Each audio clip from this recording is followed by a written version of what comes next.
Bueno, pues muy buenas tardes a todos y a todas ustedes, y pues antes que nada, la verdad es que les doy la más cordial bienvenida, a la vez que agradezco la hospitalidad del Colegio de México, en la persona de su director, presidente, el doctor Javier García Diego, pues que nos da la hospitalidad este día para poder tener esta presentación de los resultados de México en PISA del año 2012, que fue una prueba que se focalizó en el área de matemáticas, aunque incluye también el área de lectura y el área de ciencias en una proporción menor. Yo quiero darles especialmente la bienvenida hoy porque, como ustedes saben, PISA lleva ya 5 aplicaciones, esta es la quinta, la de 2012, y desde el principio el INE ha estado involucrado en PISA. La primera aplicación no la hizo el INE, pero sí le tocó participar en el análisis de sus resultados, y desde 2003 en adelante pues el INE ha estado totalmente a cargo de la aplicación de esta prueba. Me da muchísimo gusto, especial gusto, pues poderles dar la bienvenida hoy porque pues esta es la primera presentación de los resultados de PISA después de estos 5 años, ya desde el INE constitucionalmente autónomo, como organismo constitucionalmente autónomo. Como ustedes ven, pues no hay ruptura de continuidad. Las actividades que el INE llevaba a cabo las sigue llevando a cabo, llevará a cabo nuevas actividades, pero las anteriores las mantendrá y las mantendrá con muchísima fuerza porque nos parecen todas ellas sumamente importantes. Voy a pasarle la palabra a Eduardo Bakov, pero antes de eso quiero presentar aquí a los miembros del Presidium porque se nos van a bajar, porque si no, no van a poder ver la presentación. Entonces, bueno, está con nosotros Rodolfo Tuirán, subsecretario de Educación Media Superior de la Secretaría de Educación Pública. Gracias. Muchísimas gracias por estar con nosotros. También está Alba Martínez Olivé, subsecretaria de Educación Básica. También le agradecemos muchísimo su compañía. Está Enrique Del Val, subsecretario de Planeación.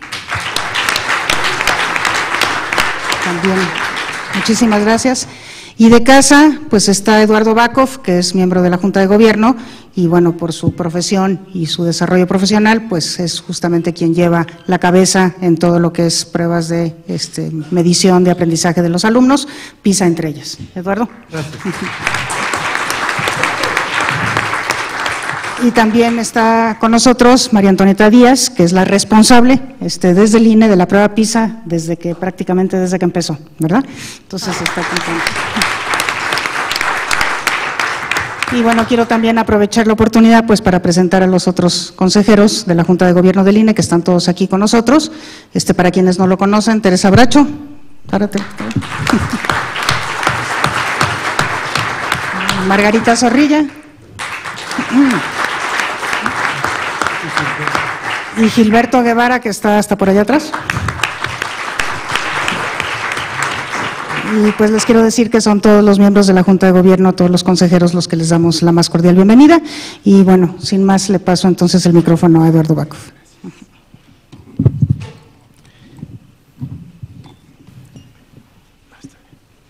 Bueno, buenas tardes.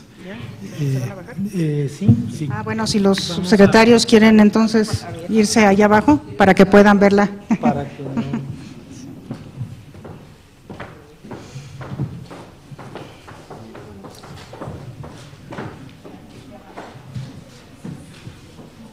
No toco, ¿verdad?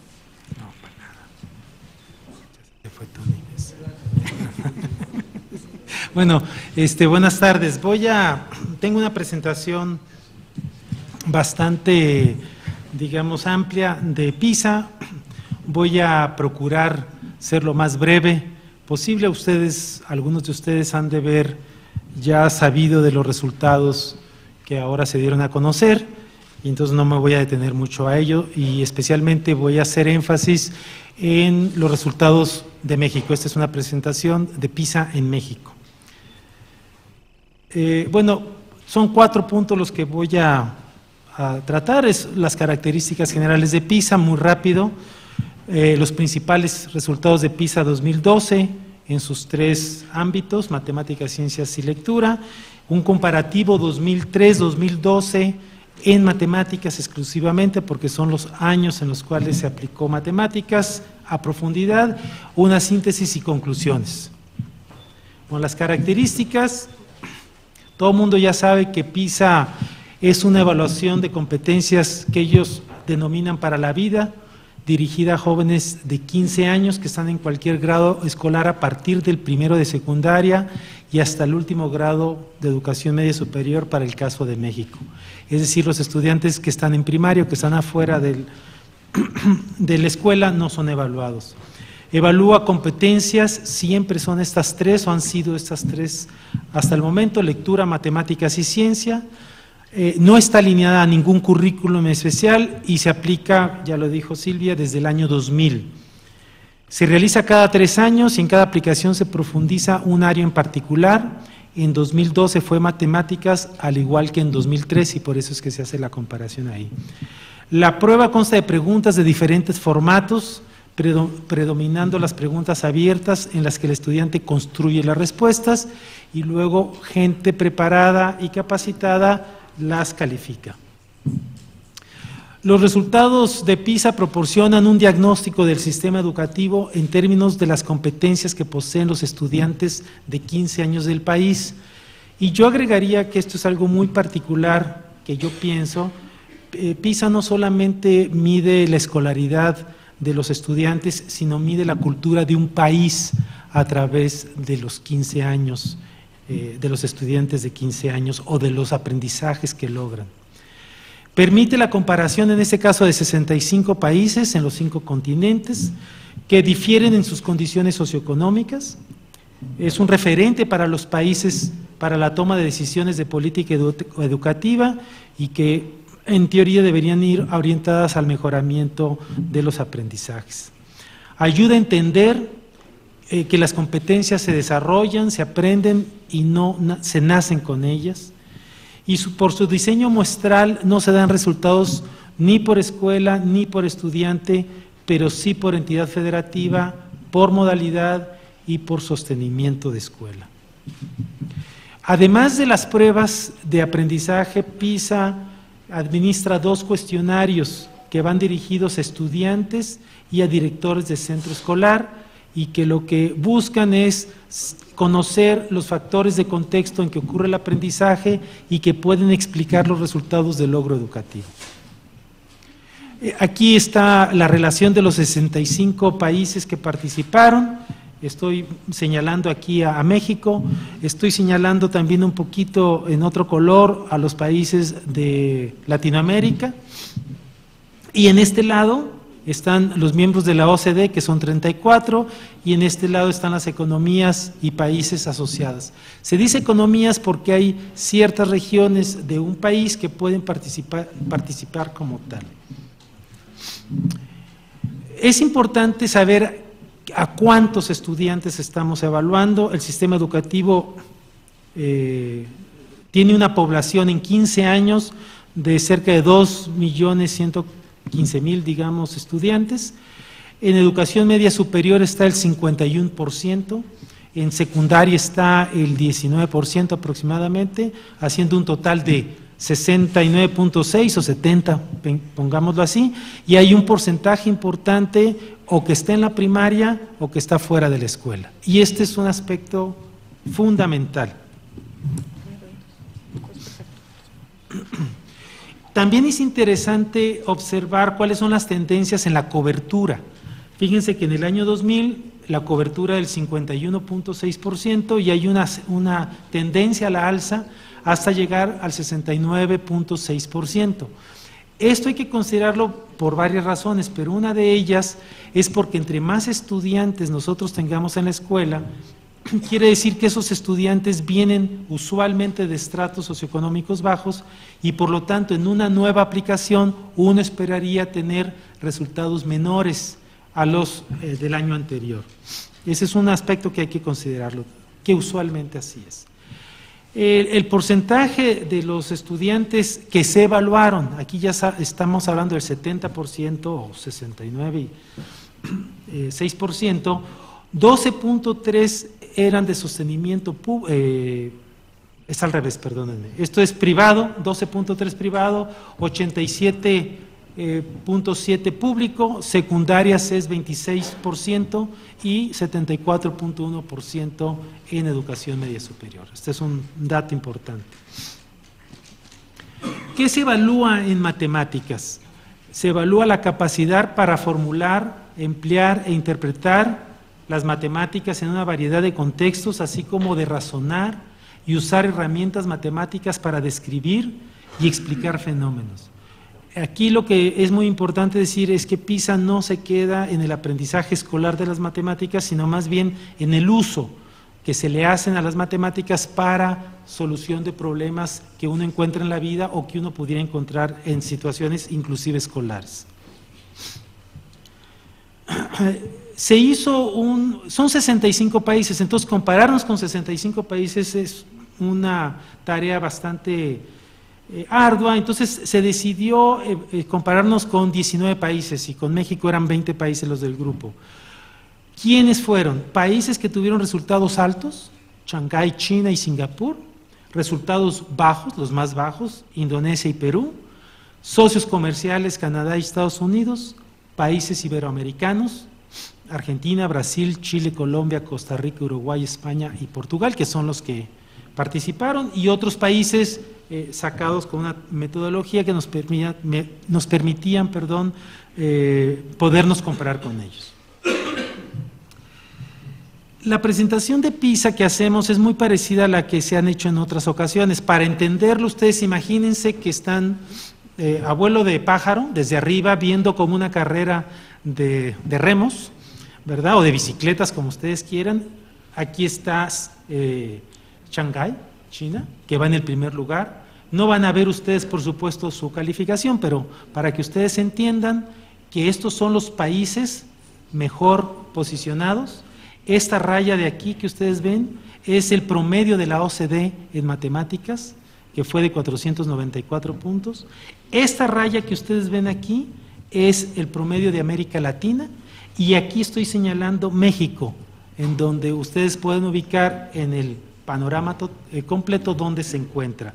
Y por supuesto estos son los países con menores resultados. Entonces, por lo pronto, ojo de pájaro, podemos ver que nos encontramos en un lugar cercano entre el 50 y el 55 de los 65 países, que ese es un punto que va a salir ahorita y es relevante. México tuvo una media o un promedio en el puntaje de 413 puntos, ya decía que la OCDE era de 494 y en este caso América Latina de 397. Y aquí subrayo que la distancia entre México y la media de la OCDE es equivalente, lo dijo la OCDE, cercano a 2 años escolares de distancia. México se ubica en el lugar 53 de los 65 países, en el último lugar de los países de la OCDE, por arriba del promedio de América Latina, de Argentina, Brasil, Colombia y Perú, al mismo nivel de Uruguay y Costa Rica y por debajo de Chile. Eso es así como una panorámica rapidísima. Pero PISA no solamente da resultados en términos del promedio del puntaje en una escala que para muchos ahora ya es más conocida, que va de 200 a 800, cuya media aproximadamente es de 500 puntos. También lo da en algo que ellos llaman niveles de desempeño, y ellos establecen 6 niveles de desempeño, más un par de niveles. Está aquí el 1A, luego hay 1B y luego por menor del 1B. Y esto es porque muchos de los países en vías de desarrollo no alcanzaban, en algunos casos, el 1. Y entonces tuvieron que abrir, por decirlo así, la gama de niveles de logro. Ahora, aquí se agrupa los niveles más altos, que son lo que significa que se tiene el potencial para realizar actividades de alta complejidad cognitiva, el 4 y el 5 y el 6. Luego el nivel 3, que está por arriba del mínimo, que es lo mínimo que se podría esperar, o al menos la OCDE, de que un estudiante pudiera desempeñarse. El nivel 2 lo estoy subrayando porque es el nivel de competencia mínima para desempeñarse en una sociedad contemporánea de acuerdo a la OCDE, y por debajo del 2 están por debajo del mínimo, es no alcanzamos o no se alcanzan estas competencias que son básicas. Entonces, fíjense ustedes porque usualmente vamos a ver el 1 y el 2. Pongo un ejemplo, nada más voy a leer uno de cada uno. Del nivel 1, ¿qué quiere decir matemáticas del nivel 1? Quiere decir responder preguntas con contextos familiares donde está presente toda la información y las preguntas están claramente definidas. Es decir, va muy a evaluar casi algoritmos o solución de problemas muy sencillos. Y uno más difícil, me voy al nivel 2, que acuérdense que son 6 niveles, es interpretar, que ya pasa a otro nivel, y reconocer situaciones en contexto con una inferencia indirecta, es decir, perdón, una inferencia directa. Le pides algo más al estudiante que solamente resolver problemas simples.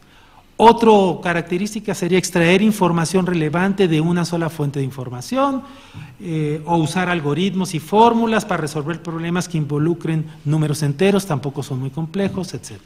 No les voy a repetir todos porque aquí nos iríamos en la tarde. Pero sí les quiero dar un ejemplo de un nivel 2 de las preguntas. Este es el monte Fuji y dice, el monte Fuji está abierto solo al público del 1 de julio al 27 de agosto de cada año. Alrededor de 200,000 personas escalan el monte Fuji en este periodo. Y la pregunta es aproximadamente cuántas personas en promedio escalan el monte Fuji cada día. Para resolver esta pregunta se tiene simplemente que dividir el número de visitantes, que son 200,000, entre el número de días abiertos al año. Esa es una pregunta tipo 2 y se darán cuenta que muchos de nuestros estudiantes no logran llegar a este tipo de preguntas. Es un ejemplo nada más. Esto, y me voy a ir muy breve, nada más decirle que también presenta PISA en términos del porcentaje de estudiantes que se ubican en cada nivel. Por ejemplo, en este caso, en el nivel amarillo, me voy a poner en México, aquí está en esta flecha, el 23% está debajo del nivel 1, el 32% está en el nivel 1, es decir, 23 más 32 son 55% no llegan al básico, a contestar este tipo de preguntas que les acabo yo de decir. Y luego están diciendo que el 28 está en el nivel 2, 14 está en el nivel 3 y el 7 está entre el 4, el 5 y el 6. Y usualmente en ese nivel no llega al 1% nuestros estudiantes, en el nivel 6. Entonces, ¿qué podemos sacar de esto? Pues que México agrupa el 4% de sus estudiantes en los niveles altos, 57 y 55% en los niveles bajos, pero abajo del nivel 2, que es el mínimo. En promedio, América Latina concentra el 4% en los niveles altos y el 63% en los niveles bajos. México está arriba de América Latina. La OCDE agrupa el 31% en los niveles altos y el 23% en los niveles bajos. Y aquí es importante decir que Shanghái, China, concentra el 76% en los niveles altos y el 4% en los niveles bajos. Es, le da más de la vuelta todavía en ese sentido. Si nosotros hacemos una comparación de los estados de la República, aquí los ordenamos de mayor a menor puntaje. Aguascalientes obtuvo la primera puntuación, luego Nuevo León, Jalisco, Querétaro y Colima. Estos podríamos decir que son los estados que están por arriba de la media nacional y por debajo de las medias nacionales estaría Campeche, Tabasco, Chiapas y Guerrero. Esos son los extremos. Todos estos que están aquí a la mitad, diríamos que aunque hay una diferencia en sus puntajes, están en la media nacional, porque las diferencias no son estadísticamente significativas y por lo tanto aquí.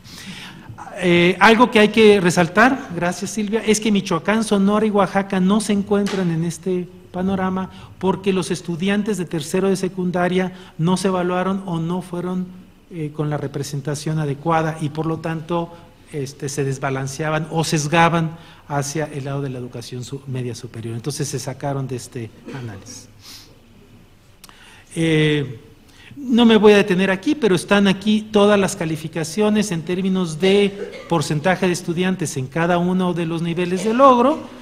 Y para quien quiera ya lo van a tener, pueden tener esta presentación y pueden ver cuáles son los estados que están, como en este caso, Guerrero, por ejemplo, en 47 más 33 son 80% de los estudiantes no llegan al nivel básico. Bueno, me la brinco, esto es lo que les estaba diciendo. En ciencias, ¿qué pasó en ciencias? Y se van a dar cuenta que son resultados muy parecidos. Ciencias evalúa la capacidad de utilizar el conocimiento científico para identificar temas, adquirir nuevos conocimientos, explicar fenómenos y obtener conclusiones basadas en evidencias a fin de comprender y sustentar decisiones sobre el mundo natural y social. Fíjense, es muy diferente, por ejemplo, a una evaluación de ciencias que hace, por ejemplo, el INE, que evalúa currículum y por lo tanto evalúa cuestiones de biología, por ponerles un ejemplo. Aquí es mucho más genérica, mucho más de utilizar la lógica, el razonamiento y elementos que tiene el estudiante de su vida diaria y de su conocimiento para poder resolver las preguntas o los problemas que se les presentan. Nuevamente es el mismo plano. Aquí está México. México está un poquito más cerca de la media de América Latina y debe de estar en el lugar 55. Sacó 415 puntos, fíjense que sacó más puntos que en matemáticas, pero en términos generales está en una posición todavía un poco más abajo.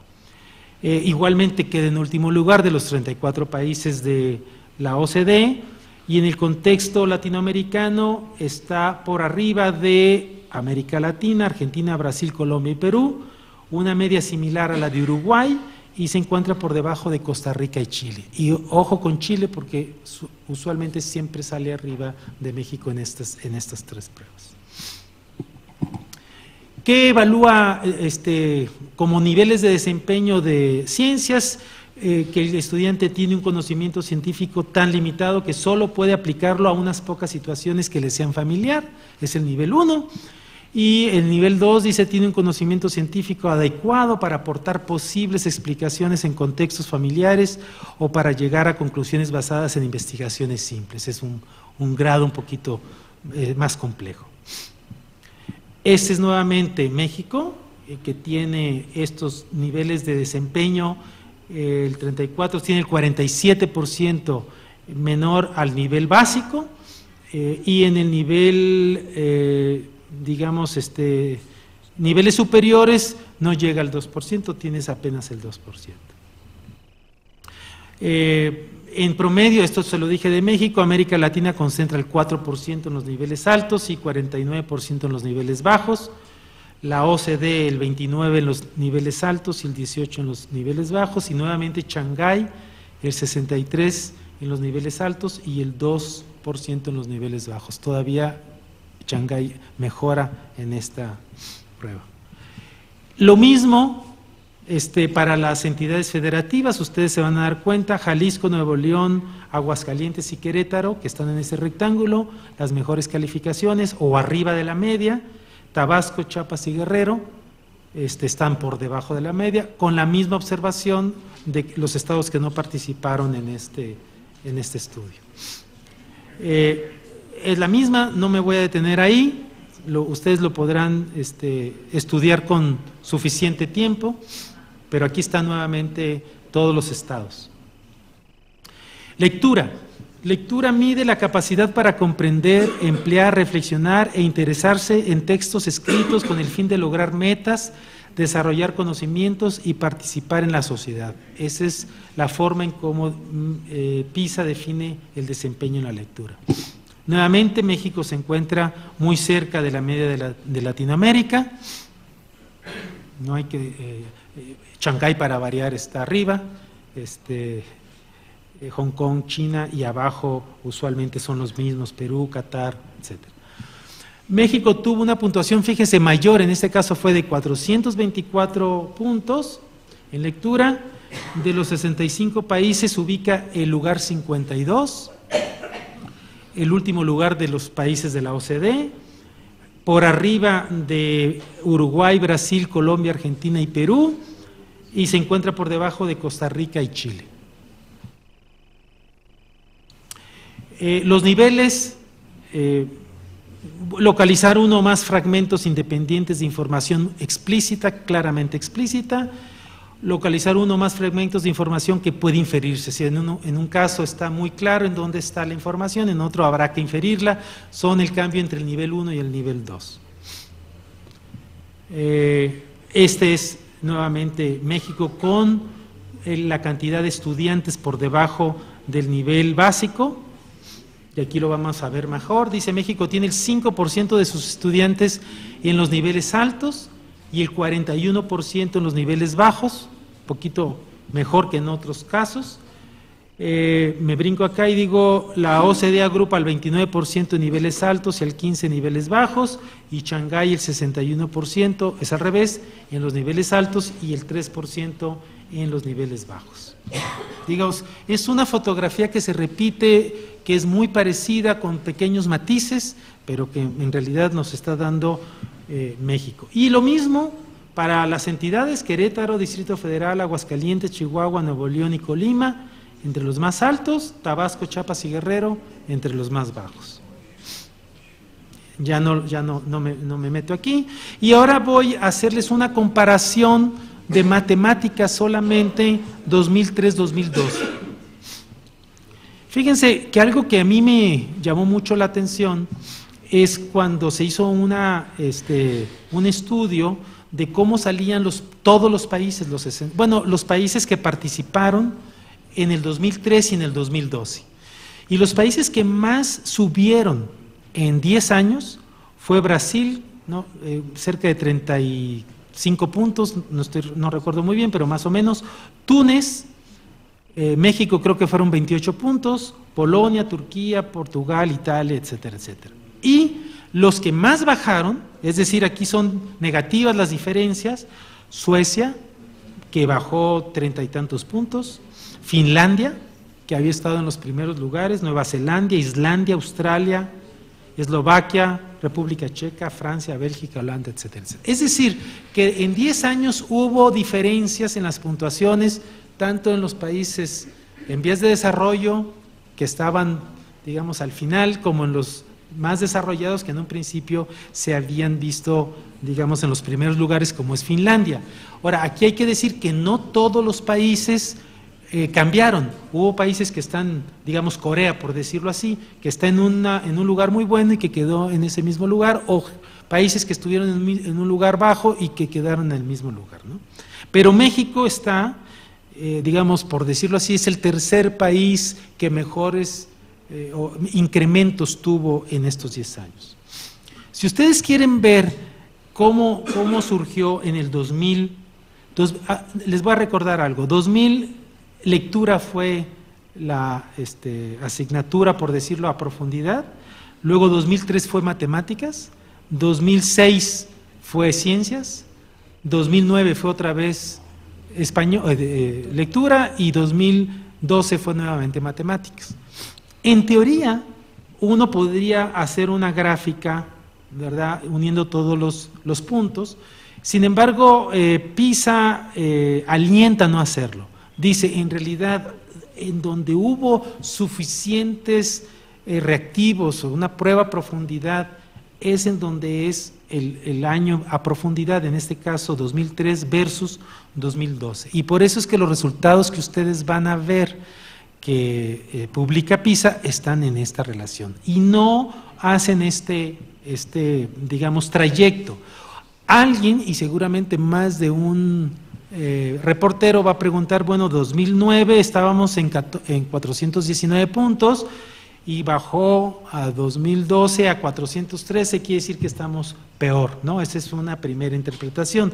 La respuesta es decir, la mejor forma de comparar es, en este caso, en estos 2 años, por eso es que se hace esta comparación aquí.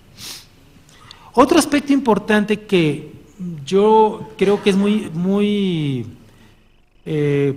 debemos de ser muy enfáticos en ello, es que las diferencias entre los estudiantes que sacaron más altas calificaciones y más bajas calificaciones en PISA 2003 tuvo entre los percentiles 25 y 75, no me meto en describirlos, nada más son las poblaciones altas y bajas, fue de 117 puntos. tengan una idea ustedes, PISA calcula que por cada 40 puntos hay un grado de diferencia, un grado escolar de diferencia, es decir, aquí había casi 3 grados escolares de diferencia. Y en 2012 esa brecha bajó de 117 a 100, digamos como un medio grado escolar si se le quisiera poner. Y eso quiere decir que nuestros resultados son más equitativos, que hay menos diferencias en los extremos. Básicamente también es otro punto importante porque además tuvimos más población. Acuérdense que subió la población atendida de 15 años en México. Bueno, diría que México aumentó 28 puntos en su media nacional en matemáticas junto con Brasil, que tuvo un avance de 35 puntos, y que Suecia, Finlandia, Nueva Zelanda, Islandia, Australia fueron los que más retrocedieron, y simplemente es lo mismo que ya repetí, de 117 puntos, las brechas entre los más altos y los más bajos resultaron a 100 puntos. Ahora, si quiero ver yo cómo responden los estados en términos de cómo les fue en 2003, son estos rombitos rojos, estos que os pongo aquí, y 2012 son estos cuadritos, no sé si son amarillos, yo soy medio daltónico entonces, pero son claros. ¿Eso qué? Verdes. Bien, verdes. Verde, amarillo. Entonces, entre más grande es la diferencia, pues es que hubo un avance mayor o que tuvieron mejores resultados. Y aquí estoy poniendo con unas flechitas, aunque aquí están también indicadas en negritas, cuáles son en donde esas diferencias son significativas. Y cuando digo son significativas es que no son productos del azar y que se pueden decir que es un hecho que hay una diferencia entre uno y otro. Por supuesto, no en todos los estados, pero hubo estados muy importantes en términos de sus digamos, del incremento que tuvieron. Y aquí se lo resumo. De las 13 de las 29 entidades presentaron un avance significativo. Tlaxcala, Durango tuvieron una mejoría de 50 puntos, lo cual es importantísimo. Veracruz, Tabasco y Puebla de 40 puntos, y el resto, digamos que están entre 20 y 40 puntos. Los mayores avances en las entidades obedece a que disminuyó el porcentaje de estudiantes en los niveles más bajos. Es decir, los estudiantes que estaban por debajo del nivel 2 pasaron al nivel 2. Y esa es una constante usualmente, ¿no? Es una comparación, se las voy a poner muy rápida. Fíjense aquí, la media de hombres 2003-2012, de mujeres 2003-2012, para ver si hubo avances por género. Y aquí están los los niveles de desempeño, que no se los voy a leer. Denle una revisada visual. Y nada más les quiero resumir esto diciendo que los hombres aumentaron 29 puntos y disminuyeron 12 puntos porcentuales en los niveles de logro más bajo, es decir, subieron al siguiente punto. Las mujeres fue muy proporcional, 29 puntos, y disminuyeron el 10% en los niveles más bajos.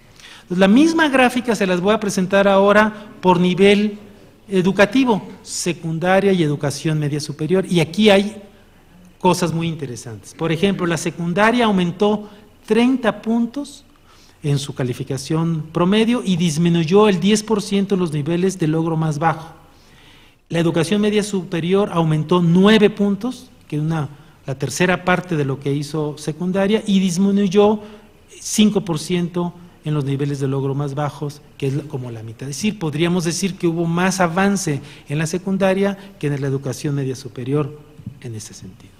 Y por sostenimiento, privado, público y privado, ustedes van a ver que tanto público como privado también tuvo una mejoría, pero la diferencia es que las escuelas públicas aumentaron 34 puntos y disminuyeron 14% en los niveles más bajos, y las privadas aumentaron 11 puntos y disminuyeron 5% en los niveles de logro más bajo. Es decir, aunque las diferencias, es muy importante decir que lo mismo pasa en secundaria. Los puntajes son mejores en la educación media superior que en la secundaria, los puntajes son más altos, al menos en las escuelas privadas que en las públicas, pero los avances son mayores en la secundaria y en este caso en las escuelas públicas. Entonces, sintetizo y casi concluyo. Aquí está una tabla donde pongo la media del desempeño en matemáticas, ciencias y lectura. Se van a dar cuenta que están entre 14, 10 y 14, 20 y tantos. El lugar que ocupa México entre los 65 países, que está entre el 52 y el 55, en ese lugar. En el de la OCDE pues está en el 34, que es el último, y aquí está el porcentaje de estudiantes con niveles altos y bajos en cada una de las asignaturas, que no se los repito porque ya lo platiqué bastante claramente. Yo diría que entre los países latinoamericanos México se encuentra abajo de España, de Portugal y Chile, por supuesto de nuestros socios comerciales, que ya ni los toqué por sociedad, igual a Costa Rica y Uruguay, y por encima de Brasil, Argentina, Colombia y Perú. Costa Rica, me faltó Chile, ¿verdad? No, Chile usualmente siempre nos ganó, y en algunos casos Costa Rica quedó arriba que nosotros, no en todos los casos.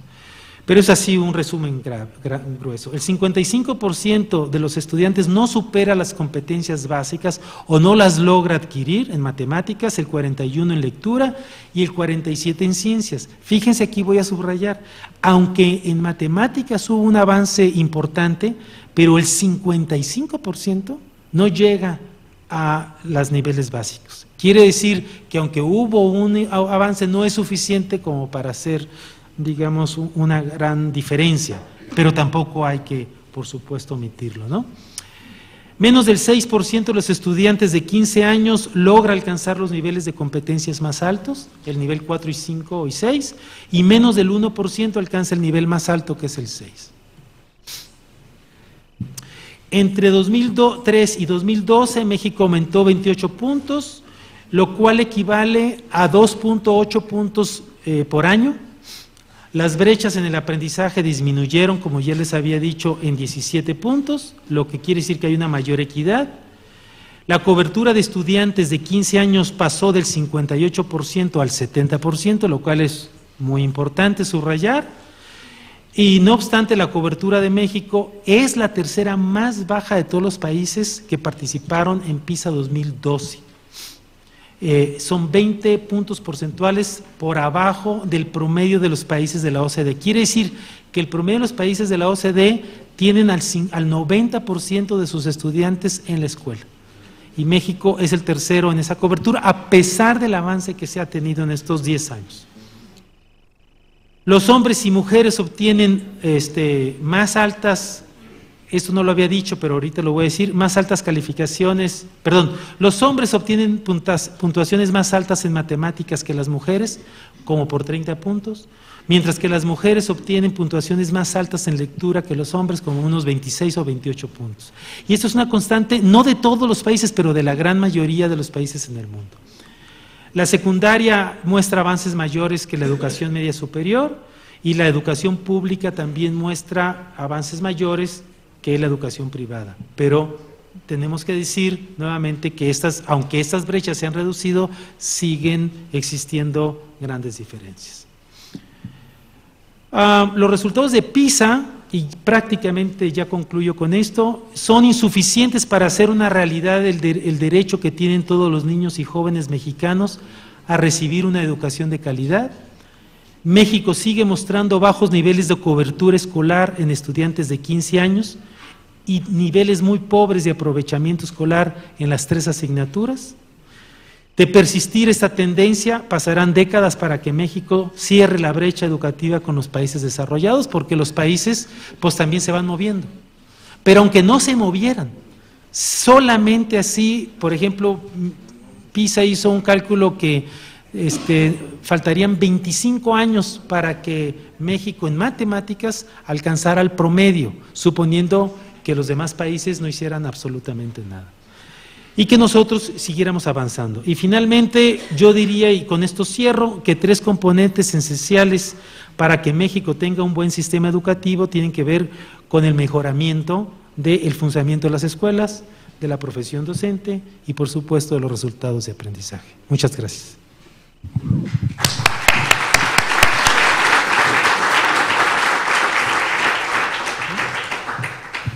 Bueno, muchísimas gracias. Antes de pasar a darles a ustedes la palabra, yo quisiera hacer algunas reflexiones a raíz de lo que nos ha dicho Eduardo, que por cierto ustedes pueden ampliar la información en el documento que ustedes tienen ahí en sus manos. Bueno, lo primero que diría yo es que pues estos datos los tenemos que tomar como un indicador del aprovechamiento escolar de nuestros alumnos de 15 años. Es una prueba, no es una medición integral de este aprovechamiento escolar, pero yo creo que es un indicador sumamente importante, está ya validado, está consolidado a nivel internacional y bueno, pues nos presenta esta posibilidad que nos permite compararnos con otros países similares y diferentes a nosotros y como tal pues es un ejercicio valioso. Creo que los resultados cuestionan la realidad educativa del país. Y bueno, lo más importante de poder aplicar una prueba de esta naturaleza y participar en estos ejercicios internacionales, desde mi punto de vista, pues es que realmente podamos empezar a mejorar a partir de estos resultados y del reconocimiento de los problemas que tenemos. Quisiera resaltar los hallazgos a riesgo de reiterar lo que de alguna manera ya se dijo, pero bueno, una de las cosas que llama muchísimo la atención es el hecho de que 30% de nuestros niños de 15 años están fuera de la escuela. Como ya dijo Eduardo, pues somos el tercer peor país de los 65 países participantes en esta prueba 2012. La tercera cobertura más baja de todos los países que participaron en PISA, sabiendo que en PISA participan países con economías bastante más débiles que la mexicana. Hemos crecido. En el año 2003, que es cuando estamos comparando con matemáticas, la cobertura era del 58%, ahora es del 70%, y esto representa sí un incremento, pero un incremento que es apenas un poquito más del 1% anual, es un incremento realmente sumamente pequeño. Y tenemos que llegar al 100% porque ya decretamos obligatorio el nivel medio superior, y los niños de 15 años están en su mayoría en el nivel medio superior. Ahora ya hablamos de una educación obligatoria hasta los 17 años.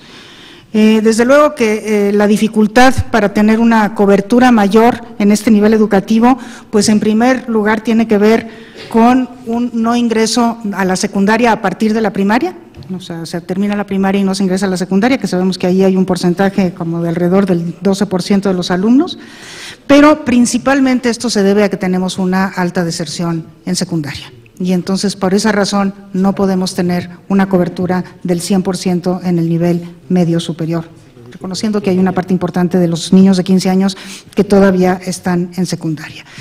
Esto nos habla, creo yo, de problemas que ya hemos identificado, de pertinencia de la educación media en general, tanto de la básica como de la media superior, que lo que hace que pues una buena cantidad de alumnos, preocupante cantidad de alumnos, no le encuentre sentido y significado a seguir en la escuela y acabe desertando de la misma, sea en el nivel de la secundaria o en el nivel de la media superior.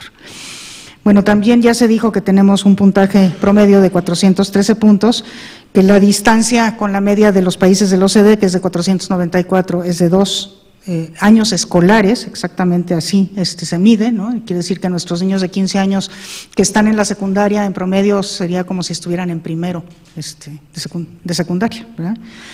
Estamos muy lejos de la OCDE y eso se reitera con cada una de las pruebas PISA que aplicamos desde el año 2000. Somos parecidos a nuestros pares, como ya se indicó aquí claramente, que eso también no cambia, eso es igual que siempre. Tenemos, en el caso de matemáticas, el 55% de nuestros alumnos en los niveles bajos, es decir, alumnos que no alcanzan a tener las competencias necesarias para enfrentar las demandas de la vida actual. Y bueno, eso yo creo que pues no tiene que preocupar, es más de la mitad, ¿no? Entonces tenemos un sistema educativo que no permite de los inscritos, sabiendo que hay 30% que ni siquiera están ahí, pero de los inscritos pues un 55% que no están logrando estos niveles básicos. Solamente tenemos un 4% en los niveles altos. Y luego, bueno, aquí habría que considerar que en el caso de los países de la OCDE, la mayor parte de los niños de 15 años están en el equivalente al bachillerato nuestro. En el caso de México, el 26% de los niños de 15 años todavía están en secundaria. Entonces, eso explica también un poco por qué estamos un poquito más bajos que otros países, bueno, bastante más bajos que otros países de la OCDE y un poquito más bajos que países como Chile. Una cosa que definitivamente nos debe preocupar, creo yo, es la desigualdad interna, ¿sí? En algunos estados, como son Tabasco, Chiapas y Guerrero, y probablemente 2 de los que no están evaluados en este ejercicio de PISA, que son Michoacán y Oaxaca, el 70% de los alumnos están en los niveles bajos, es decir, prácticamente 3/4 partes de nuestra población. Y si bien, como ya nos mostraba Eduardo, esta desigualdad disminuye, pues disminuye poquito, disminuye sumamente lentamente y sigue siendo una desigualdad muy, pero muy alarmante desde mi punto de vista. Muy interesante me parece reflexionar sobre el hecho de que el avance, porque aumentamos en 28 puntos y fuimos el tercer país de mayor avance de todos los 65 que participaron, este avance se lo debemos principalmente a la secundaria, y eso yo creo que es importante reflexionar. En el caso de media superior hubo un avance de 9 puntos, que significa 1 punto por año, ¿no? Bueno, en el caso de la secundaria hubo un avance de 30 puntos. Y también me parece interesante reflexionar en el hecho de que este avance se lo debemos fundamentalmente al sector público, a las escuelas públicas, y mucho menos a las privadas. 34% es los puntos que avanzó el sector público y el 11% el privado.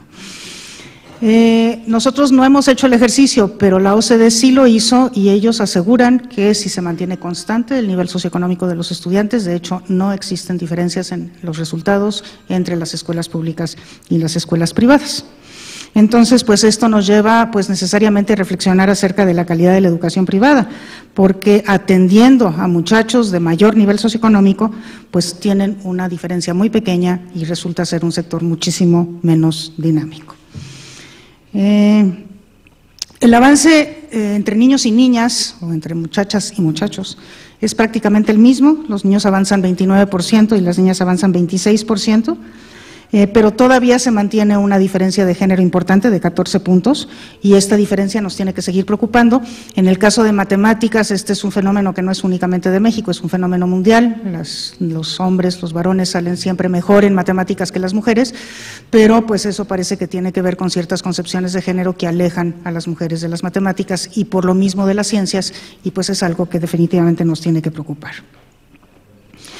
Bueno, como decíamos, México es de los países que más avanzó y ya hacía Eduardo esta referencia, o sea, avanzamos a pesar de haber aumentado la cobertura de 58 a 70%. Cuando uno aumenta la cobertura, uno espera que no, que más bien eso se refleje en un no avance, pero aquí sucede exactamente lo contrario. Fuera de Brasil no hay ningún otro país de América Latina que haya avanzado, ¿no?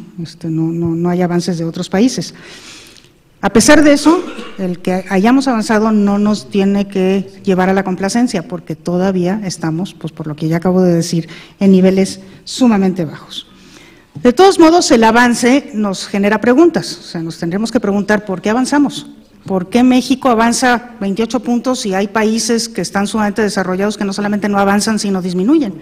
Y entonces nos deberíamos de preguntar, pues, ¿qué hemos hecho de diferente que puede explicar por qué hemos avanzado? Y la verdad es que no sabemos, no tenemos información sobre esto, tendríamos que hacer investigaciones más a fondo, podemos plantear algunas hipótesis. Por ejemplo, pues entre el 2003 y el 2012 hubo una reforma en educación secundaria, la RES. Esta reforma en la educación secundaria introdujo el mecanismo de tutorías a los muchachos de educación secundaria. Esto tendría que haberse notado en una menor deserción de la escuela secundaria si efectivamente es valioso el mecanismo. El INE tiene un ejercicio de investigación sobre esto, no se nota tanto, entonces la hipótesis sigue estando cuestionada. No obstante eso, pues parece muy importante el hecho de que mejoremos mucho más en secundaria que en bachillerato. También, bueno, hay que reflexionar sobre la diferencia del grado de avance entre los estados. Como ya dijo Eduardo, pues algunos avanzaron muchísimo. El caso de Durango, por ejemplo, aunque no es el que más avanza, pero de estar por debajo de la media, pasa a estar por encima de la media. Es el caso de Durango. Y bueno, Tabasco, Tlaxcala, Veracruz y Puebla tienen avances notables de 40 puntos o más. Los que avanzan, pues, obviamente avanzan mucho más de los que disminuyen solamente 2 estados, que son Colima y el Distrito Federal. Todos los demás avanzan, aunque sea poquito, pero los que avanzan mucho más de lo que disminuyen los que disminuyen. Y eso yo creo que también es una cosa importante, que por eso de alguna manera aumentamos en puntaje. Y bueno, yo creo que todo esto nos lleva pues a pensar por dónde tendríamos que fortalecer las recomendaciones que el INE ha venido haciendo pues a lo largo de todos los análisis de PISA que ha venido teniendo desde el año 2000 y 2003 sobre todo, ¿no? Yo creo que lo primero que tenemos que recomendar pues es esta necesidad de aumentar la pertinencia de la educación media en términos generales, tanto de la media básica como de la media superior. Tenemos que evitar la deserción en estos niveles porque es lo que nos impide tener una cobertura como la quisiéramos en el nivel de educación media superior. Y pues, tendremos que buscar apoyos de muy diversa naturaleza para poder lograr esto, pero también tenemos que trabajar con los docentes, fortalecer las tutorías, probablemente asegurarnos que los docentes de la educación media, tanto la básica como la media superior, tengan conocimientos pedagógicos, porque sabemos que esa es una dificultad de los maestros en estos niveles educativos. Estamos avanzando, pero estamos avanzando inercialmente. Estamos avanzando inercialmente en cobertura, un poquito más de un punto al año, me parece que no lo podemos calificar de otra manera más que de inercial. Estamos avanzando muy poco en logro también, estamos avanzando en equidad, pero estamos avanzando poco y parece ser que esto inercial, pues es eso, es inercial y no nos satisface, no basta lo inercial. Y que para romper esta inercia, para darle muchísima mayor celeridad al cambio, pues hay muchas cosas que tenemos que hacer. Creo que tendríamos que preguntarnos qué cosa estamos haciendo bien en secundaria que parece permitir un salto un poquito mayor que en el caso de media superior, porque eso que estamos haciendo bien en secundaria pues habría que fortalecerlo, habría que potenciarlo, ¿no? Y a lo mejor habría que ver entonces si a lo mejor es la reforma o la tutoría o algún otro factor, pues tendríamos que analizarlo bastante más a fondo. También yo creo que es muy claro que este 4% que está en los niveles altos en todos ellos, ¿verdad? Del 4 a 6, que son muchos niveles, y pues ahí en todos esos niveles nada más tenemos el 4%, si nos vamos al 6 pues tenemos menos de 1. Tenemos que aumentar esos niveles altos porque evidentemente pues ahí están los cuadros que después se van a ir a la punta, digamos, en los estudios universitarios, pero cuando menos es mi opinión que sobre todo, y más importante todavía, es asegurar que todos logren el mínimo, que todos lleguen cuando menos a ese nivel 2 y de ahí puedan seguir avanzando, porque a mí me parece que eso es lo que va a permitir después aumentar los niveles altos y además asegurar equidad. También, como ya lo dije, me parece que tenemos que atender las diferencias por género. Estas diferencias disminuyen, pero disminuyen muy poco, todavía están presentes. Y me parece que también aquí tendríamos que hacer algunas reflexiones acerca de cómo podríamos empezar a disminuir estas diferencias. Y por último, y lo pongo al último porque me parece que es lo más importante, cuando menos a mí es lo que más me preocupa, es necesario disminuir las diferencias entre las regiones. Porque desde mi punto de vista estas diferencias entre los estados están reflejando otras diferencias que están al interior de los subsistemas educativos por tipos de escuela, por nivel socioeconómico de los alumnos, que se está reflejando en los estados, ¿no? Pero que está escondiendo también otra serie de diferencias de naturaleza socioeconómica y cultural que también preocupan, y es necesario explorar más a fondo qué es lo que tendríamos que hacer para empezar a reducir estas brechas. Y con eso termino, les agradezco mucho su atención y pasaríamos entonces a las preguntas de parte de ustedes. Déjeme decir.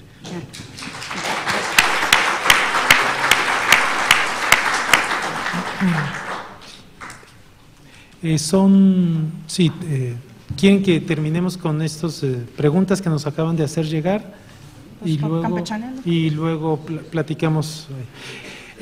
Son unas 5 o 6 preguntas, lo hacemos muy rápido para que las personas puedan platicar también o hacer las preguntas en voz alta. Le voy a pasar a María Antonieta Díaz, que es la encargada de PISA, que haga unas aclaraciones de las preguntas que nos hacen.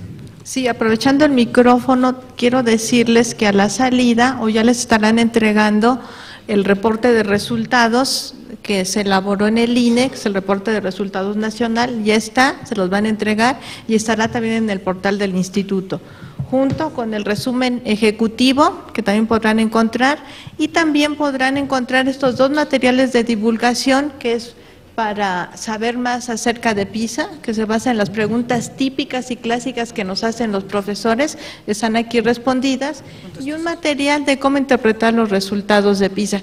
No solamente los de PISA, también se pueden generalizar para otro tipo de estudios. Bien, Yo tengo aquí 3 preguntas. Una de ellas dice, ¿qué ocurrió con la muestra de Sonora? Yo supongo que también de los otros 2 estados que no estuvieron incluidos en los resultados. No se incluyeron, y lo mencionó Eduardo, porque no alcanzaron la tasa de participación las escuelas secundarias.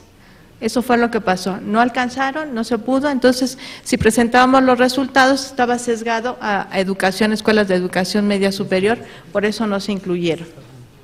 También preguntan si es significativa la caída de Finlandia. Sí, muy a nuestro pesar, sí, es uno de los países que había sido puntero, no lo es, al menos en este comparativo 2003-2012, y Finlandia ya está pensando y repensando qué es lo que va a hacer para el futuro. La siguiente pregunta es, ¿podrían comentar los niveles 4, 5 y 6 en términos de escuelas, nivel educativo y género? No tenemos ese desagregado porque no da para tener en esos niveles esta clasificación, este desagregado, pero si ustedes pueden entrar a la base de datos cuando esté disponible en el instituto, que será para febrero, quizás ustedes pudieran hacer algunos arreglos, en fin, pero en el reporte no está. La última que yo tengo es comparable la media de matemáticas entre 2009 y 2012, aunque en 2009 no se haya hecho matemáticas a profundidad, ¿sí o no?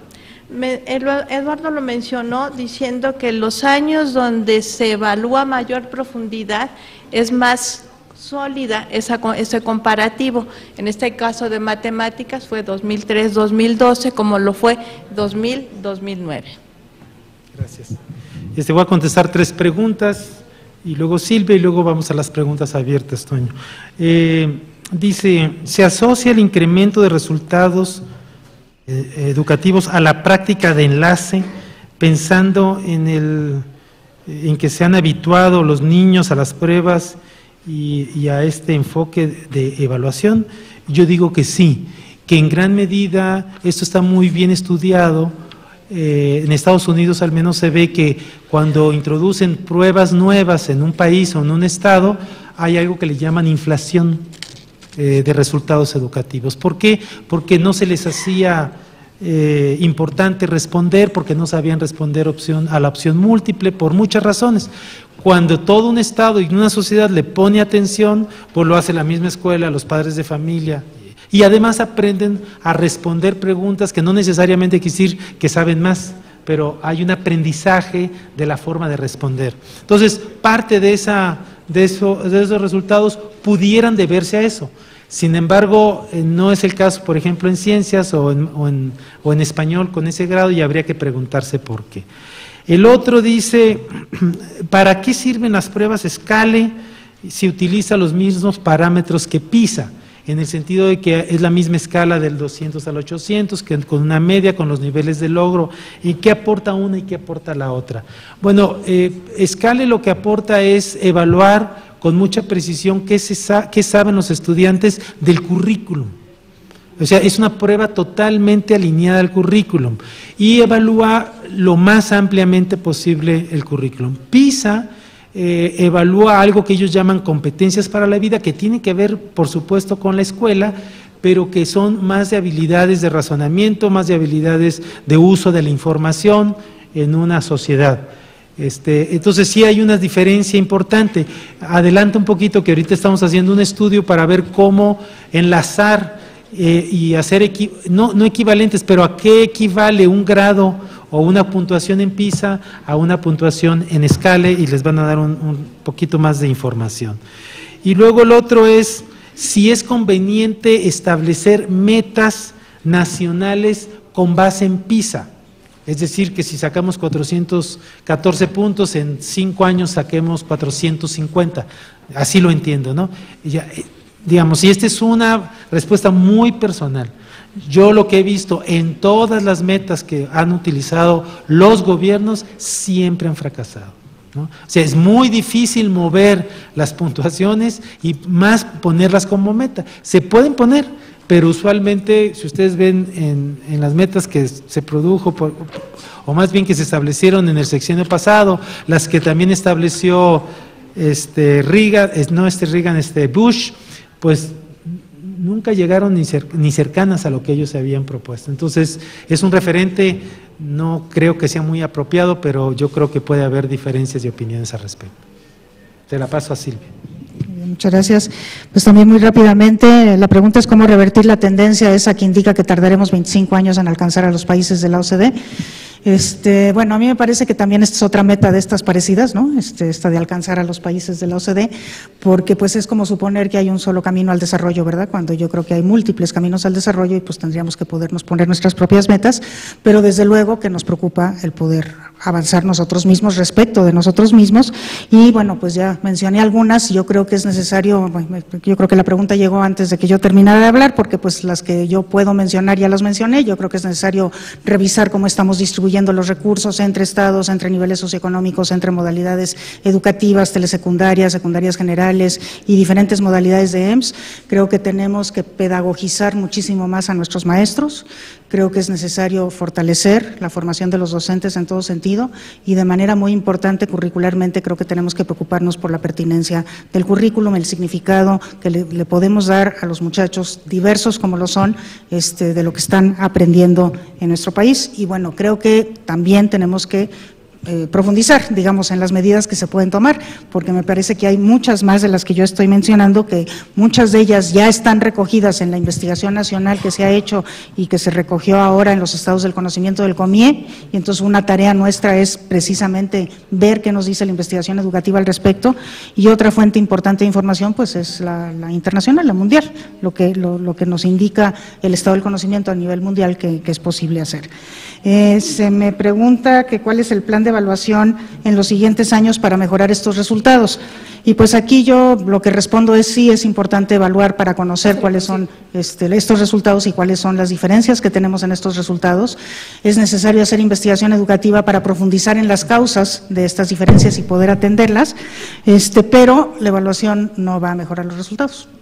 Lo que va a mejorar los resultados pues es una política educativa, un conjunto de políticas educativas que efectivamente transformen la práctica educativa y los recursos con los que se trabaja en esa práctica para que los resultados cambien. Entonces lo que necesitamos es armonizar, por un lado, lo que se evalúa y se evidencia y por otro lado, la política educativa que actúa sobre este fenómeno. Y por último, una pregunta muy importante que hace Rodolfo Ramírez de si puede afirmarse que PISA mide avances o estado de la educación media superior, porque lo que dice es que los muchachos en educación media superior cuando son evaluados por PISA apenas llevan un semestre ahí, entonces ¿qué tanto podemos decir que PISA está evaluando la educación media superior? Y si no será que más bien estos datos están reflejando los datos de que los de educación media superior saben más o responden mejor en PISA, digamos, que los de secundaria, está reflejando una selectividad del nivel medio superior y pues me parece pues una hipótesis muy importante que habría que explorar. Los datos de absorción, digamos, de la secundaria a la media superior nos indicarían que no hay mucha selectividad posible todavía en ese primer semestre porque la enorme mayoría de los que egresan de secundaria sí ingresan a la media superior. No obstante, pues también hay una deserción en secundaria. Entonces, pues sí habría que ver si esos alumnos no desertaron en ese tercer año de secundaria. Me parece pues muy importante explorarla más a fondo, ¿no? Muy bien, había preguntas abiertas. Sí, Antonio. Sí, gracias. Yo espero no haber alterado el orden al haber levantado la mano de inmediato, pero no me enteré que había que hacer las preguntas por escrito. Y en realidad, más que preguntas, tengo un comentario y un agradecimiento. Ante todo, agradecer la invitación, felicitar a Eduardo por la muy clara presentación de una síntesis que no es fácil de hacer y a Silvia por la interpretación que ha hecho de todos esos datos en tan poco tiempo. Creo que se fue a lo sustantivo, ¿no? Mi canción de siempre, cada vez que me entero de resultados de cualquier evaluación, es una que ya he dicho muchas veces. Lo más importante es lo que hacemos después de evaluar. Y creo que nos queda muy claro, dados estos resultados, pequeños avances, pero todavía insuficientes, nos queda mucho por hacer, ¿no? Y a propósito de esta diferencia entre la base en la educación secundaria y la media superior, que es 3-1 la diferencia en cuanto a puntos, como hipótesis, porque no queda más que eso, tal vez se deba a la diferencia también de los enfoques curriculares. En el caso de la secundaria es un currículum único, casi único, es un plan de estudios establecido formalmente por la Secretaría de Educación Pública. En el caso de la media, la diversidad de currículos, de enfoques, de modalidades es mucho más amplia. Tal vez habría que indagar en torno a eso, si alguna influencia hay entre una diversidad y un plan de estudios casi único. No estoy abogando porque hagamos plan de estudios único para la media, eso sería absolutamente improcedente. Hay muchas circunstancias, pero algo se ha avanzado. El marco curricular común en la media superior tiende a por lo menos establecer ese marco común entre el bachillerato general y el bachillerato tecnológico y la estricta formación profesional que entra dentro de la media superior también, ¿no? Bueno, eso era en torno a estas cuestiones. Un último comentario a raíz de una de las preguntas, algo que nos decía Eduardo. Un examen, generalmente los exámenes en los países, aquí en México, el SCALE, nos decías, está hecho con base a currículum, cosa que no hace PISA. Y hablabas de que en el caso de PISA es cómo aplicar el conocimiento, cómo razonar, etcétera. Yo me pregunto si esos no son problemas de currículo. Podríamos hacer exámenes alineados a currículo o no, pero algo debe haber en estos países muy destacados que sus estudiantes, aunque el examen no esté basado en currículo, en sus planteles escolares, seguramente sus currículos sí desarrollan esas competencias. No concibo un examen que no tome en cuenta el currículo. Quizás lo que haya que revisar son los currículos. Bueno, gracias. ¿Quieres comentar eso? Sí.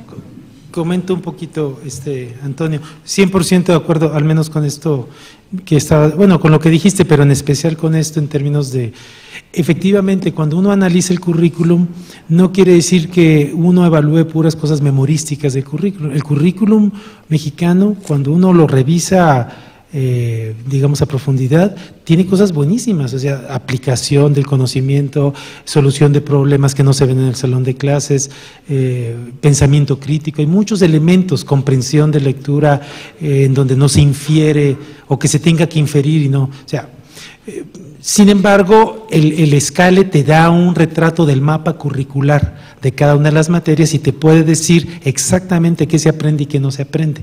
En cambio, PISA te da más generalidades y te puede decir con qué grado, digamos, de razonamiento pueden trabajar los estudiantes para resolver problemas no vistos prácticamente en la escuela. Yo creo que son complementarios, son muy complementarios. Bueno, yo sí quisiera nada más comentar que a mí sí me parece que es un problema tanto de currículum como de formación docente y de práctica docente, ¿verdad? En donde, bueno, pues el asunto de enseñar a pensar todavía no lo manejamos demasiado en nuestras aulas, desgraciadamente, ¿verdad? O sea, entonces, claro, y entonces pues yo creo que sí, ahí hay como también otro terreno muy importante sobre el cual abonar. Yo quisiera también hacer un comentario y me gustaría enfatizar los cambios entre 2003 y 2012 al interior de los estados en México. Particularmente el caso de Veracruz, que es bastante notable tanto en lectura como en matemáticas, y se conoce, se sabe, que entre 2003 y 2009 hubo una administración gubernamental que programó una serie de acciones y programas educativos muy importantes que llegaron ahora sí que a lo largo y anchito del estado de Veracruz. Y creo que sabemos poco también de por qué mejoran unos estados en esas magnitudes y otros no. Y esto lo quisiera relacionar con la pregunta de si se vale o no se vale proponernos metas en función de resultados de PISA, ¿no? Depende cada país cómo entienda PISA, cómo lo ubique en su propio sistema educativo y demás. Pero, por ejemplo, Corea se planteó elevar la proporción de estudiantes en los niveles altos. Porque efectivamente, si tú quieres tener una media más alta, la única manera, y es una razón aritmética, pues es subir a los niveles altos. Un comentario que hice yo hace 3 años y que lo voy a volver a hacer, en el caso de Aguascalientes y del Distrito Federal, en esto no se puede ver, están subiendo estudiantes de los niveles bajos a los medios, pero prácticamente en los niveles altos o se mantienen o vienen en descenso. Y próximamente se va a observar de manera más dramática esa afectación, por ejemplo, en el caso de estas entidades. Entonces, podríamos analizar entidad por entidad como para saber a qué se deben esos cambios, ¿no? Y a veces la política macro, digamos, la política gubernamental sí tiene impacto, y en otras veces, pues a lo mejor nada más son fuegos artificiales, ¿verdad? Yo nada más quisiera enfatizar eso, y yo creo que sí se valdría usar esto para proponernos metas, pero hay que meterse como más a las, digamos, a las entrañas de PISA, ¿no? Para saber no nada más qué evalúa el nivel 1 y el 2, sino qué se evalúa en los niveles superiores, para ver los contrastes y por qué no estamos en esos niveles de desarrollo cognitivo, ¿no? Si no, vamos a seguir presentando PISA cada 3 años y más o menos la imagen será similar. Bernardo. Muchas gracias. Yo quisiera aprovechar, bueno, primero la oportunidad que nos da la maestra Smelkes y aprovechar la oportunidad que tenemos de que tanto las autoridades como el INE, como la SEP, entran a una nueva administración con una visión más fresca. Y en la misma línea del maestro Gago, a mí me preocupa mucho el uso de resultados. Yo creo que si hubiera una tabla de ver qué países aprovechan más los resultados de PISA, también en eso estaríamos en la colita, ¿no? Somos muy anecdóticos. Entonces, yo me propondría 3 puntitos aquí muy concretos a su consideración. 1, sabemos que entre 2003 y 2009 avanzamos de manera sustancial en matemáticas. Algo hicimos muy bien en esos 6 años y dejamos de hacerlo de manera que se estancó hacia 2012. Sin embargo, en lectura y en ciencias estamos esencialmente en el mismo lugar estancados desde 2000. Entonces, las mismas escuelas lo hicieron bien en matemáticas y no lo hicieron bien en lectura, no avanzaron. Entonces, ¿hay algún estudio que nos permite identificar qué hicimos bien en una cosa que no hicimos bien en la otra? Yo creo que eso es esencial para entender un poquito cómo estamos funcionando como sistema educativo. A lo mejor la gente lo sabe, yo no he visto algún estudio concreto que nos lleve a identificar esto, pues de manera que son nuestros ejemplos que podemos replicar, no tenemos que ir a otros países, aquí ya conocimos ya hicimos lo correcto. Punto número 2, a nivel estatal, creo que es todavía más anecdótico el asunto, creo que no les hemos podido transmitir la manera en la que esto se pueda traducir, entonces estamos generando una gran muestra nacional que nos permite la representatividad estatal, y no estamos logrando que ahí se genere algo, más allá de, yo como consultor les platico, muchos estados nos piden alguien que los enseñe a hacer reactivos tipo PISA, y ese es como el gran impacto, ¿no? Pero no hay nada más allá de una revisión curricular o formación de docentes o identificación de escuelas con problemas, etcétera. Hasta ahí nos quedamos. Y el punto número 3 es, yo entiendo que PISA no nos da para hacer un análisis por escuela, entiendo todos los temas matriciales, entiendo todas las limitaciones que ello conlleva. Pero yo un poquito por el lado liberal hicimos un análisis en el despacho para identificar cuántas escuelas mexicanas habían estado por encima de la media de PISA. De las 1,551 lo estuvieron en 2009. Eso quiere decir que el 3% de nuestras escuelas podemos decir que son de clase mundial, si queremos ponerle una etiqueta bonita, porque están por encima de la media de la OCDE. De esas 51, 26 son públicas, pero no sabemos cuáles son. No podemos ir a esas escuelas a decirles, oye, ¿qué estás haciendo? ¿Qué estás haciendo tan bien? Y entonces los que atacan a la educación pública lo hacen con mucha liberalidad y a veces sin sustento. Y nosotros nos ponemos exageradamente rigurosos para identificar y reconocer a quienes sí lo están haciendo bien. Entonces creo que son 3 cositas en las que yo creo que podríamos aprovechar todo esto para generar algo más de lo que hemos logrado generar. Creo yo que ha sido muy insuficiente lo que hemos generado en los últimos años a partir de que PISA se estableció. Gracias. Pues excelente, Bernardo, y pues ¿por qué no empiezas? Adelante. No, me parece muy importante que sí, efectivamente, sepamos aprovechar estos datos para mejorar, para eso sirven, ¿no? No nada más para presentarlos una vez cada 3 años, y sí, desde luego. Yo nada más quería contestar ahí o sea, el uso de los resultados educativos es una deficiencia de muchos países y de países del primer mundo. O sea, que les dan los resultados los agarran, los muestran, hay una gran alaraca mediática, los meten en un cajón y se olvidan hasta la próxima ocasión. O sea, por supuesto que hay países que los utilizan, que los analizan y que hacen el uso que realmente es adecuado. Es una batalla que hay que dar, porque no solamente evaluando se resuelven las cosas, y la evaluación es para que se haga algo, como decía Antonio, y si no se hace algo, pues simplemente es un retrato, una fotografía que estamos tomándola a cada rato, pero efectivamente hay que hacer algo y hay que hacer algo inteligente para que se utilicen racionalmente esto. Pero no es exclusivo, vamos a decir, de nuestro país, ¿no? No es un mal de muchos tampoco, ¿eh? Conozco, por ejemplo, el caso de Alemania en el año 2000, que para ellos sí fue un shock cultural y hicieron cosas y mejoraron, no tanto como quisieran, pero mejoraron. Pero Corea fue muchísimo antes. Polonia. Bueno, muchas gracias, gracias sobre todo por la presentación. Yo quisiera ya nada más como comentario en este sentido de la línea, un poco sumándome a lo que se está diciendo aquí en la sala, y reitero también lo que Silvia dice sobre la importancia de la formación de los docentes. Yo quisiera recuperar un libro que publicó Martínez Rizo cuando él estaba al frente del INE, el de PISA para maestros.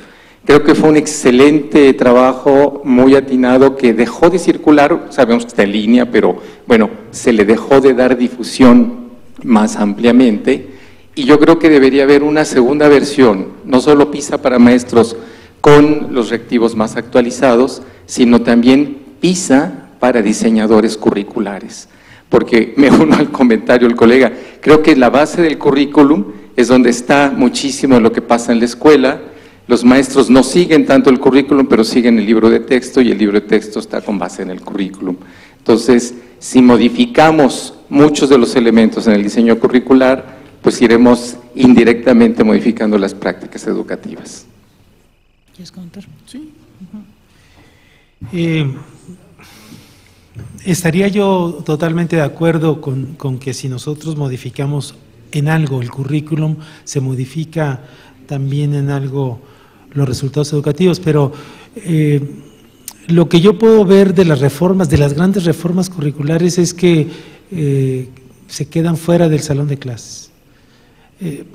Pongo un ejemplo, si tú le preguntas a los profesores si creen, porque esto es como de fe, en el constructivismo, el 99.99 te va a decir sí, y se hincan y se persignan. Si les preguntas después cómo hacen y cómo dan sus clases, los dan de la misma manera, pero nada más haces otra pregunta: ¿y cómo te dieron las clases del constructivismo a ti? De la manera tradicional. Entonces, yo lo que quiero decir, no estoy en defensa del currículum, pero sí lo conozco muy bien y sí sé que solicita, digamos, actividades o habilidades como la escritura, como la expresión escrita.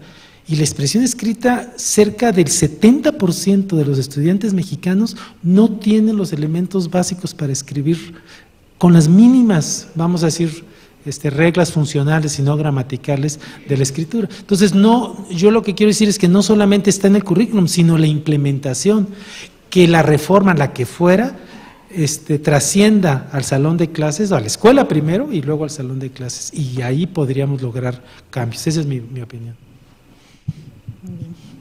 Adelante, Alma. Muchas gracias. Yo tengo una duda. Sabemos que cuando se crea PISA en la OCDE, una de las mayores reticencias fueron los costos, ¿no? Y de hecho tuvieron que mencionar y presentar un presupuesto mucho más bajo, que después se disparó, porque sabemos lo que implica una prueba como esta. Yo quisiera saber, en aras de todos estos temas de la transparencia, si ustedes han hecho algún estudio comparado de cuál es el costo de PISA frente a las otras pruebas estandarizadas que ya tuvimos, Enlace, por supuesto, Scale, y si existe algo al respecto. A mí me parece que sí sería como interesante conocer los costos. En tanto que México es miembro de la OCDE, por supuesto, el costo es distinto que países no miembros. ¿Tú sabes, Tony? Tony es la que sabe. La del dinero no.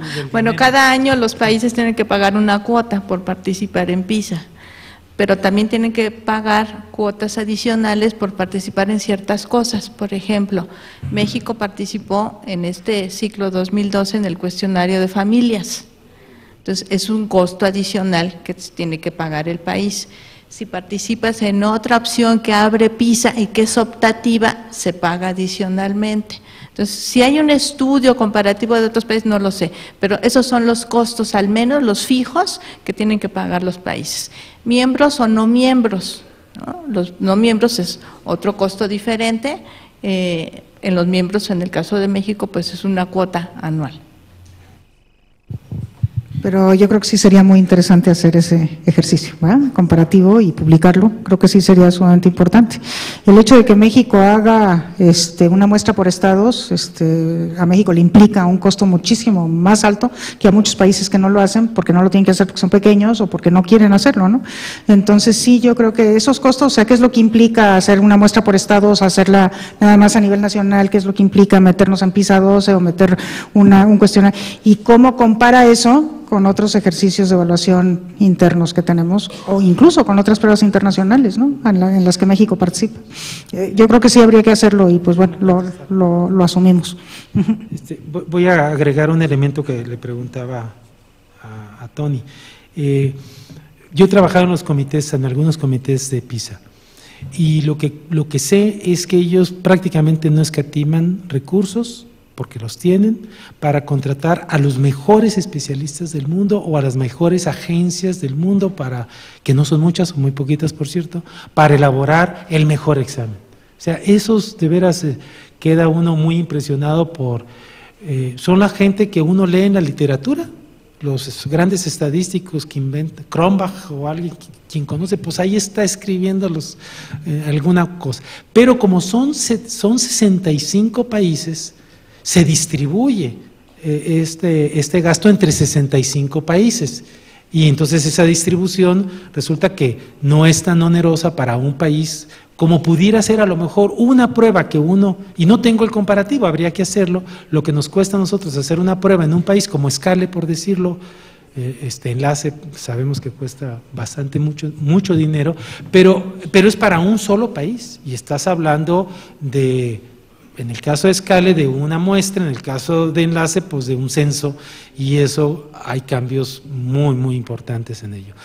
Pero uno de estos es la distribución entre 65 países de los costos. Hay que tomarlo en cuenta, quiero decir. Sofía Leticia, por favor. Sí, porque es muy distinto.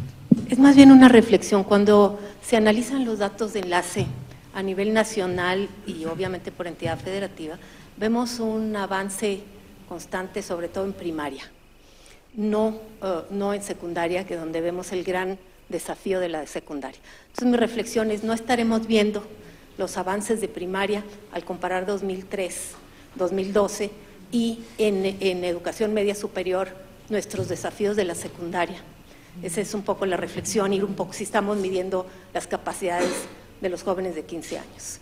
Y la otra reflexión que obviamente me llevo como responsable de las escuelas en el Distrito Federal es qué nos está pasando cuando nosotros vemos avances en primaria, no necesariamente en secundaria, pero no para ver un retroceso como el que vemos en matemática, aunque sí vemos un avance en los datos que ustedes mostraron en el DF en español, sin embargo no drástico como nos gustaría verlo o significativo. No, comenta. ¿Quieres contestar? A ver, doctor Álvarez Manilla, y después sí. No, adelante, doctor Álvarez Manilla. No. Por favor. Bueno, yo creo que una pregunta que quedó flotando, que Silvia trataba de aclarar, cuáles son los factores que influyen en el avance o retroceso.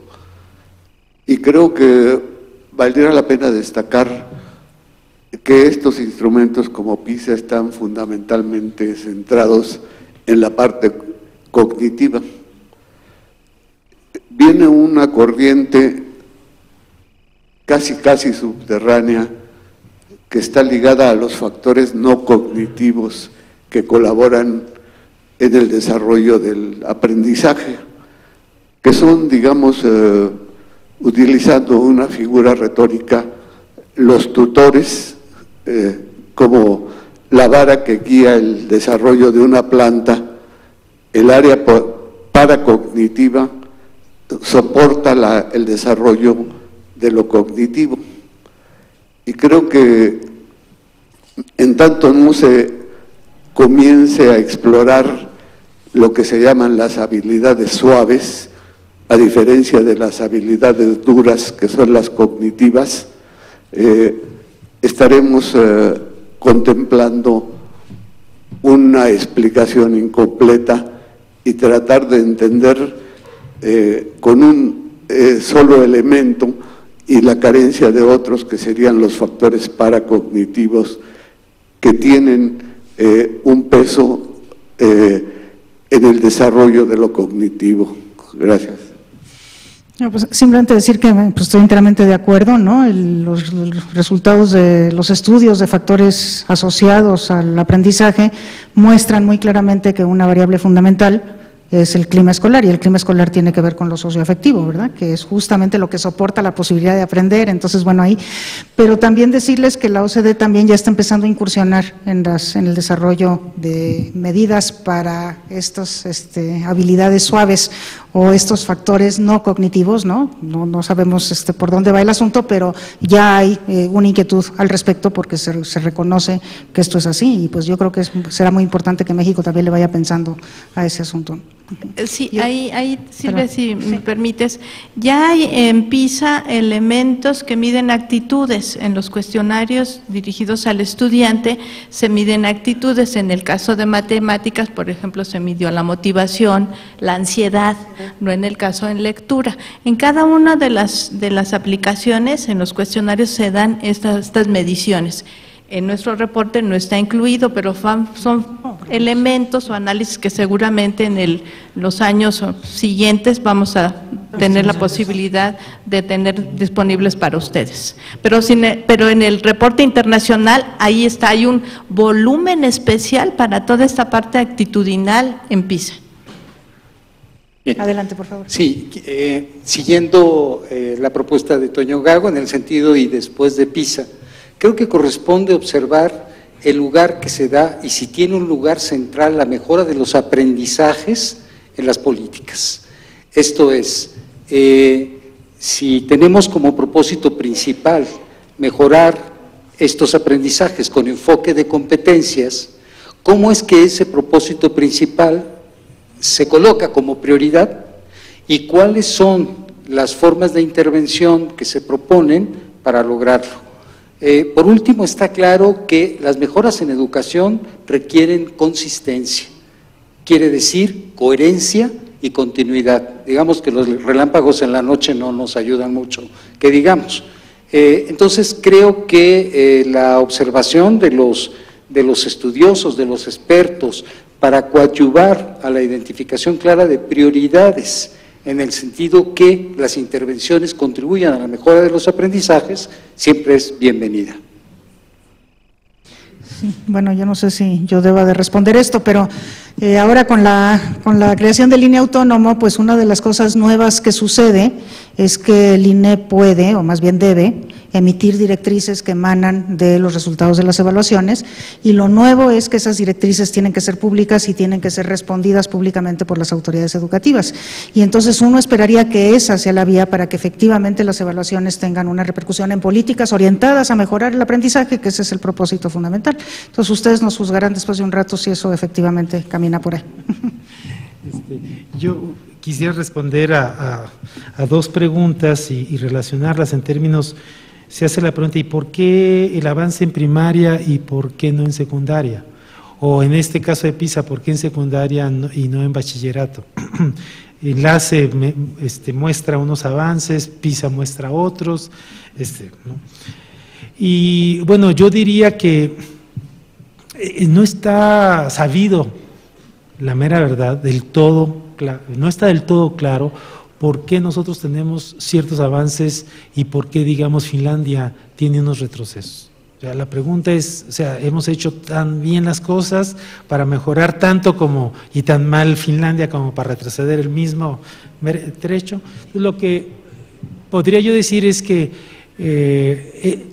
digamos que las evaluaciones internacionales, a mi manera de ver, están en pañales, aunque ya tenían 50, 60 años trabajando ellas, pero existen diferencias en los resultados que no somos capaces de contestar por qué, y el por qué pues es una respuesta o es una pregunta causal y que debería ser si hicimos esto, pero las pruebas internacionales no están diseñadas para responder causalmente, no explican las causas de por qué se dan los cambios.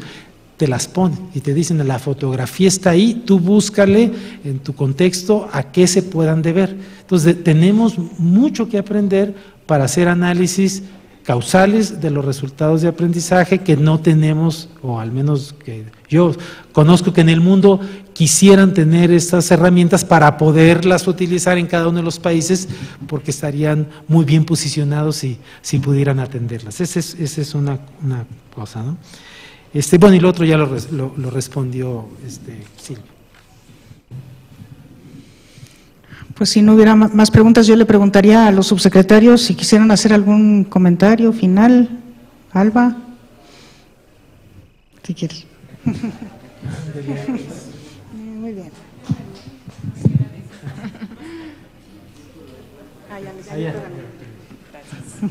Bueno, dado que he sido conminada a decir algo, digo algo. Sí, acepté la provocación, Billy, vulgarmente. Así son mis colegas. No, yo solamente quiero señalar que me parece que estos resultados eran finalmente resultados que esperábamos. Creo que no hay lugar a sorpresas. Creo que lo que sí tenemos que hacer es justamente hacer lo que sigue, que aquí se ha señalado con mucha claridad.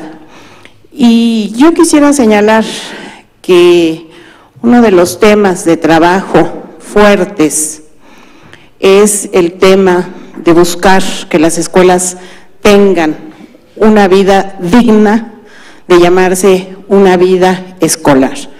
Creo que una parte de la explicación que no está en ninguna parte es que mientras nuestras escuelas tengan maestros que llegan o no llegan, maestros que pueden salir temprano o que pueden desaparecer 10 días, mientras tengamos una vida escolar donde el aprendizaje no es lo que cohesiona la vida del plantel, mientras el aprendizaje no es lo valorado, será muy difícil avanzar. Y creo que justamente lo que estamos haciendo hoy desde la Secretaría, que es impulsar, no sin dificultades, debo decirlo, la normalidad mínima escolar, es un piso indispensable y necesario para poder tener otro tipo de resultados. Creo que tenemos que avanzar con mucha claridad en un tema que no solo les preocupa a los maestros, sino que es un tema real de obstáculo para una vida escolar centrada en el aprendizaje, que es eso que los profesores llaman la carga administrativa. La carga administrativa es un variopinto mosaico de cualquier cantidad de cosas, pero lo cierto es que es un peso cotidiano, que lo mismo sirve como pretexto que como realidad para explicar la no concentración de los profesores en la tarea educativa. Creo que tenemos que avanzar muy en serio en la constitución de esa base de la pirámide. En México, y esto yo lo he dicho muchas veces, no hemos sido omisos en materia educativa. Si alguien dice que hemos sido descuidados, omisos, miente, no es así. Nuestro país ha tenido una actividad educativa enorme, pero también es cierto que nos preocupamos por construir la pirámide y nunca construimos la base. Y la base es justo esa regularidad de la vida cotidiana, es ese ir a la escuela para enseñar, es ir a la escuela para aprender. Y creo que hoy, sin renunciar desde luego a una tarea de depuración curricular que me parece indispensable, sí tenemos que hacer, por lo menos en un primer tiempo, un esfuerzo muy grande por construir esa base de normalidad mínima.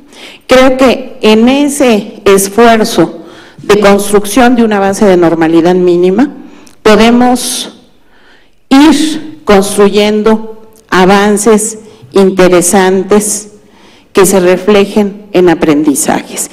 Y quiero decir también que tenemos que ver qué pasó en esos estados que han avanzado. Lo comentábamos aquí con el subsecretario Tuirán. ¿Qué pasó en Tlaxcala? ¿Qué pasó en Durango? Son saltos muy impresionantes y tenemos que ir a ver qué fue lo que pasó, porque seguramente ahí vamos a encontrar también respuestas. Bueno, ahora le paso al doctor Tuirán el micrófono.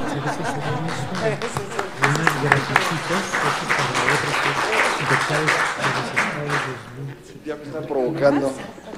Bueno, yo solo voy a hacer un comentario muy breve. Digo, no hay mayor ciencia en los resultados de PISA. Todos sabemos, con la evidencia que tenemos al alcance, que el aprendizaje en México es insuficiente, desigual e inadecuado.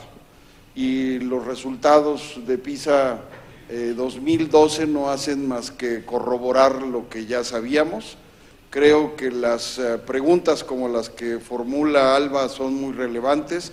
Necesitamos profundizar en aquellas prácticas exitosas, conocer en qué descansaron esas prácticas exitosas y al mismo tiempo profundizar mucho más en los contenidos de la prueba, porque parte del secreto para conocer por qué obtenemos esos resultados están ahí, hay que descifrar adecuadamente eso.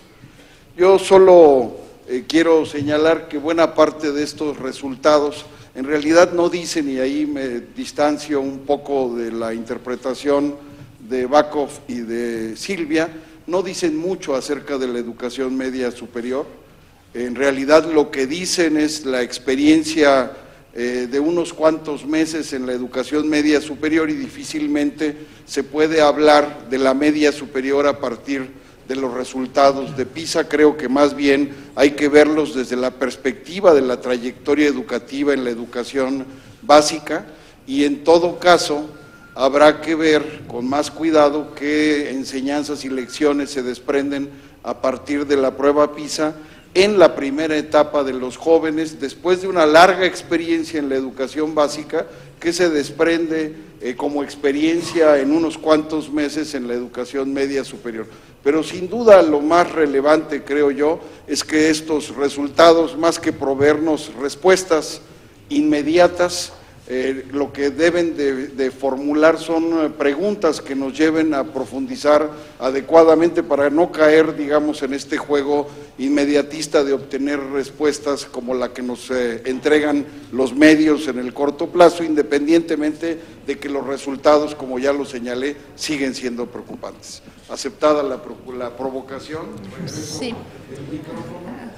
Sí.